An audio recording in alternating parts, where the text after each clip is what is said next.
इस सेशन में हम ये देखेंगे कि कहानियाँ लिखने का काम तो बहुत मज़ेदार है और लिखते हुए मज़ा भी आता है, लेकिन उसको एडिटिंग करके उसकी नोक पलक ज़्यादा दुरुस्त कैसे की जा सकती है।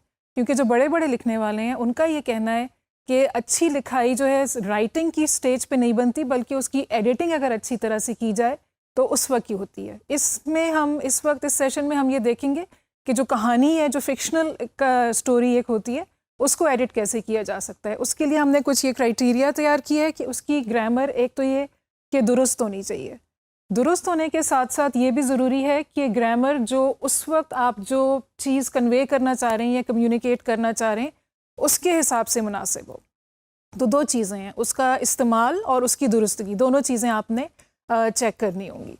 दूसरा ये है कि अल्फाज का चुनाव। अल्फाज बहुत सारे होते हैं जो कि हर लफ्ज़ जो है वो कोई डिफरेंट मूड या डिफरेंट फीलिंग कम्युनिकेट करते हैं, और कहानी में ये सब चीज़ें इंपॉर्टेंट होती हैं।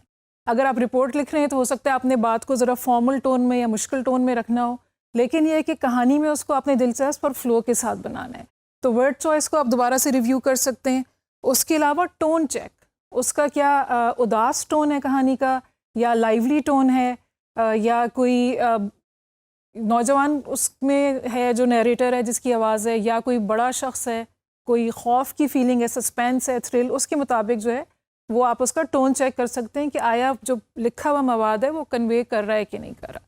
इसमें बेस्ट ये होता है कि जो चीज़ आपने लिखी है उसको 1-2 दिन के लिए छोड़ दें और उसको फ्रेश पैर ऑफ आइज़ के साथ फिर दोबारा से देखें, क्योंकि जिस वक्त आप लिख रहे होते हैं आपके जहन में उसके मानी होते हैं, आपको ये नहीं याद रहता कि ये लफ्ज़ वो कम्युनिकेट कर रहे हैं या आपके दिमाग में वो मतलब है इसलिए आपको लग रहा है कि ये है, और वो दूसरे जो आपके कारी हैं, जो आपकी ऑडियंस हैं, उन तक वो कम्युनिकेट होगा कि नहीं। तो टोन चेक और ये सारी चीज़ें बेहतर होता है कि आप उसको 1-2 दिन रख के और फिर उसके बाद देखें।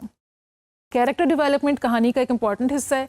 कैरेक्टर्स कैसे खुल के सामने आ रहे हैं और इवेंट्स कैसे सामने खुल के आ रहे हैं। कुछ नमूने का एक हमने टेक्स्ट रखा है आपकी दिलचस्पी के लिए, तो इसको देखते हैं। पहले जो ओरिजिनल टेक्स्ट है और फिर उसमें हमने क्या तब्दीलियाँ की हैं, और आप ये देखिएगा कि आपके ख्याल में और कौन सी तब्दीलियाँ हो सकती थी, क्योंकि ये उस तरह से कोई फिक्स्ड आंसर इसका नहीं होता, सिर्फ सजेशंस या रिकमेंडेशंस हो सकती हैं या ओपिनियन हो सकता है कि हाँ ये इस तरह से बेहतर लगेगा। हो सकता है आप इससे ज़्यादा कोई बेहतर उसमें इम्प्रूवमेंट्स तजवीज़ कर सकते हो। So let's have a look. Parting ways कहानी का नाम है। The world is full of possibility today. Railway stations are places where people reunite or separate. For Umeed that morning, Gujranwala station was a launching pad, from where she was taking off to a whole new world, no, a universe, to a different dimension. Qualifying for an international competition, traveling with her friends to Islamabad and then onwards to New York. Just a few weeks ago, how her favorite time had seemed depressing to her. That night when Amma had almost denied her permission for the trip. Now, the dust, the heat, and the crowded platform all seemed like a Milky Way to her as she effortlessly walked along to platform number 2, where her friends would be waiting for her. तो इसमें ये एक कहानी एक बच्ची की जो railway station के ऊपर है, किसी मुकाबले में हिस्सा लेने के लिए अमेरिका जा रही है, बहुत एक्साइटेड है, अपनी सहेलियों के साथ जा रही है, उसको मुश्किल से इजाज़त मिली है इसलिए वो बहुत खुश है। इसमें कुछ हमने तब्दीलियाँ की हैं, वो देखें उसके बाद कैसा लगता है, कुछ बेहतर हुआ है कि नहीं। द वर्ल्ड इज़ के बजाय हमने कर दिया the world was full of possibility that morning.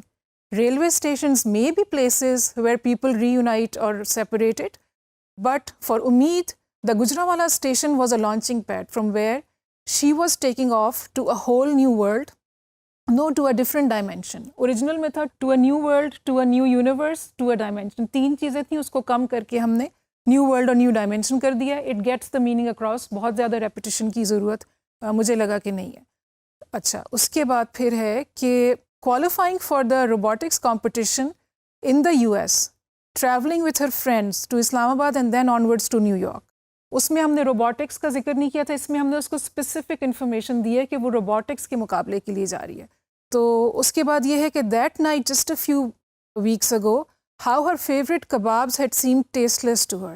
पिछले वाले में ये हमने कहा था, उसको स्पेसिफिक नहीं किया था, हमने कहा था कि जो उसके फेवरेट टाइम था उसको बोरिंग लगा था, उसमें खाने की चीज़ थी, खेलने की चीज़ थी, या कोई और आउटिंग थी, वो नहीं बताया गया था। तो इसमें स्पेसिफिक करते जा रहे हैं, and that's what makes writing powerful.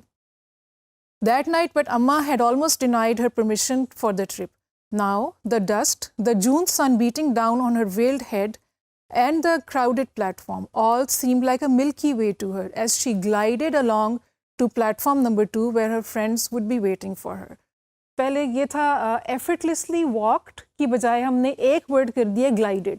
Glide का मतलब है जैसे आपने देखा होगा बतखें जब चलती हैं तो वो उसमें कोई ऊपर नीचे नहीं होता, वो स्मूथली फ्लो कर रही होती हैं, तो ग्लाइड करना उसको कहते हैं, यानी कि इंसान बिल्कुल रवानी से बहता चला जा रहा हो कहीं पे, तो वो उसमें एफर्टलेसली वॉक के लिए एक लफ्ज़ है और it gets the meaning across better. तो और एडवर्ब्स ज़्यादा ना यूज़ किए जाएँ तो बेहतर है, जो कि वर्ब को डिस्क्राइब करते हैं. So that's how we've changed it. इसका सेकेंड जो पैराग्राफ है, let's have a look at the original and then at the changes that we've done. She saw 3 familiar heads as she approached it. Wait, where was Sadia?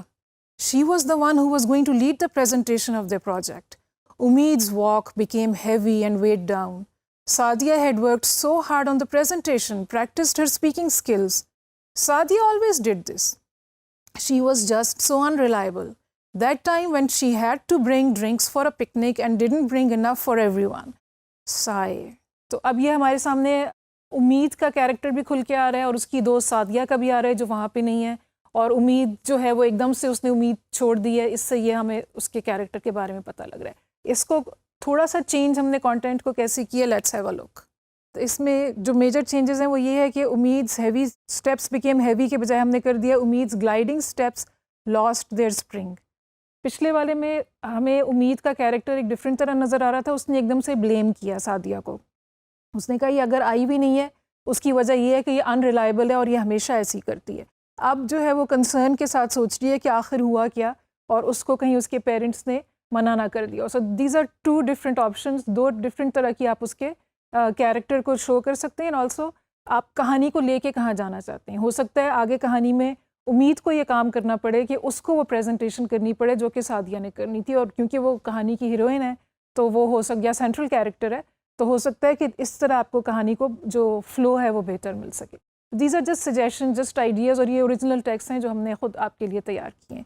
Let's look at another text. It's called the rejection. Hassan Ali lived in Khamiso Goat, Karachi with his old mother.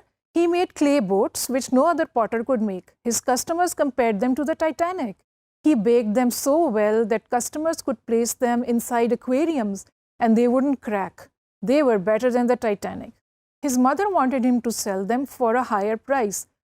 She said to him, "Have you seen where the prices of sugar and flour have gone?" तो ये एक मिट्टी की जो बर्तन बनाते हैं, खिलौने बनाते हैं, वो मिट्टी की कश्तियाँ बनाने वाला है, उसकी कहानी है, और वो उनको सस्ते में बेचता है और उसकी माँ उसको कह रही है कि तुम महंगे में क्यों नहीं बेचते.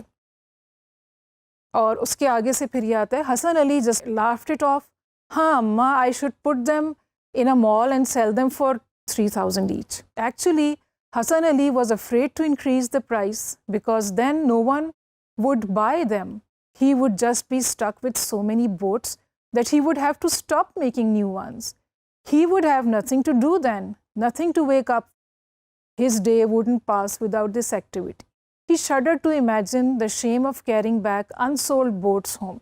तो वो सस्ते में इसलिए बेचता था, वो डरता था कि अगर किसी ने ना ख़रीदी तो उसको कितनी शर्मिंदगी का सामना करना पड़ेगा, और वो सारी जो है बची भी वापस लेके जानी पड़ेंगी, इसलिए वो सस्ते में बेचना चाहता था. इसका एक टेक्स्ट देखते हैं. Anyone could make clay pitchers or bowls, but boats? No. Only Hassan Ali of Khamiso Goat, Karachi could make the boats. What was it that the lady from Islamabad had called his clay boathouse? Titanic. Yes, it was his hands that had the magic. It was his mind that worked out the measurements so that all the walls fit to perfection. He baked the boats so well that customers could place them inside an aquarium and they would survive it. Better than Titanic.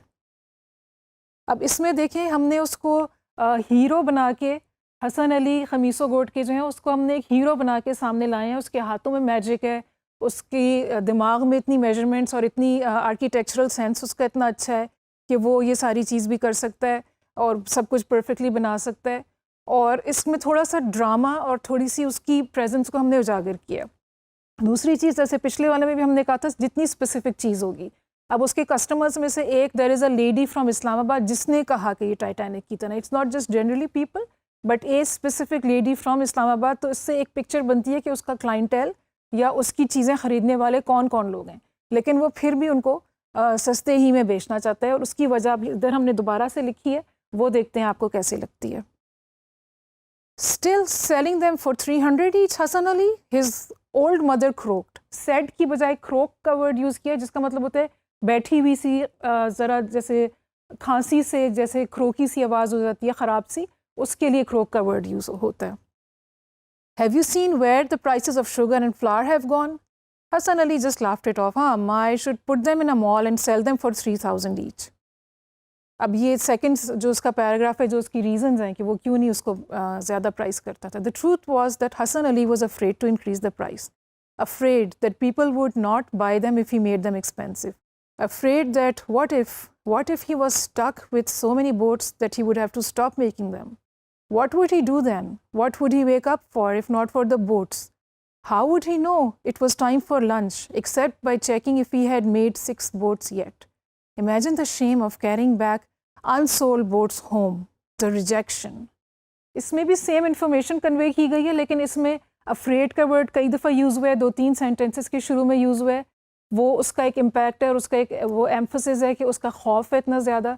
इसमें questions पूछे गए हैं जिससे कि उसकी ज़िंदगी का एक पेथोस सा है, उदासी सी है कि उसकी ज़िंदगी में और कुछ भी नहीं है, सिर्फ वो यही करता है जिससे कि उसको जो है अपनी ज़िंदगी का कोई मकसद मिलता है. इसलिए पैसे कमाना उसका मकसद नहीं है, बल्कि this is what makes him feel useful और that's why he does it. तो ये कुछ हमने आपके लिए तैयार किया. और इसी तरह जब आप भी अपना टेक्स्ट बनाएं तो उसको ज़रूर देखें. ज़रूरी नहीं है कि उसको किसी तब्दीली की ज़रूरत हो, और ये भी हो सकता है कि उसमें कोई बेहतरी लाई जा सकती हो. सिर्फ उसको कुछ ऐसी चेंज करने के लिए चेंज ना करें, बट देखें कि उसका सीक्वेंस, उसका फ़्लो, उसके इवेंट्स कैसे चेंज किए जा सकते हैं ताकि वो ऑडियंस के लिए इंटरेस्टिंग हो.